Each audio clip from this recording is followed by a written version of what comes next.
Isa nga sa mga pinagkakaabalahan ko everyday ay mag-alaga ng mga aso.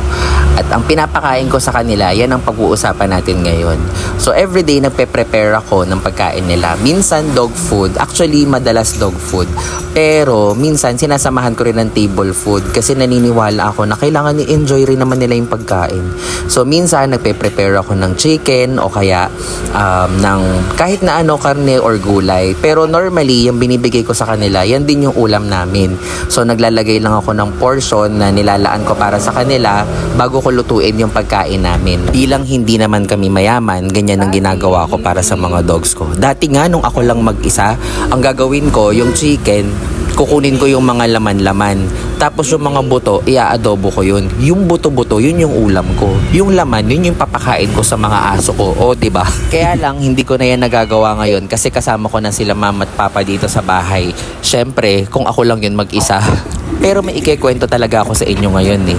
So pumunta ako ng Save More para bumili ng chicken na kakainin namin at ipapakain ko rin sa mga dogs. So pagdating ko doon, meron ako nakasabay na bumibili. Tapos ang sabi niya doon sa bilihan ng chicken, "Uy, pabili ako ng chicken para sa mga aso ko yan eh. Hindi yan para sa amin, para sa mga aso ko." Kasabay niya akong bumibili. Pagkatapos sasabihin mo doon sa harap ko na yung binibili kong chicken pagkain lang ng mga aso nyo. Naalala ko tuloy yung kwento ng sister-in-law ko. Meron din siyang kasabay habang bumibili siya ng chicken. Yung chicken sa kalye, meron din siyang nakasabay. Bumibili rin ng chicken. Tapos sabi ng customer doon sa may-ari ng tindahan, "Uy, alam mo, nagustuhan nung mga aso ko yung chicken mo." Di ba nakakainis yung mga ganong klaseng tao?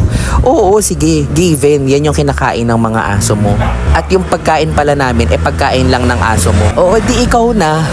Pero sana maging sensitive naman kayo. Nakakahiya naman doon sa may-ari ng tindahan na sasabihin mo yung paninda niya pagkain lang ng aso mo. Tapos nakakahiya rin naman doon sa binibilan mo ng karne na yung sinasabi mo yung paninda niya pagkain lang ng aso mo. Minsan yung mga fur parents ang OA na din eh. Dapat maging sensitive din naman tayo. Wala lang, kinuwento ko lang sa inyo kasi nakakaasar.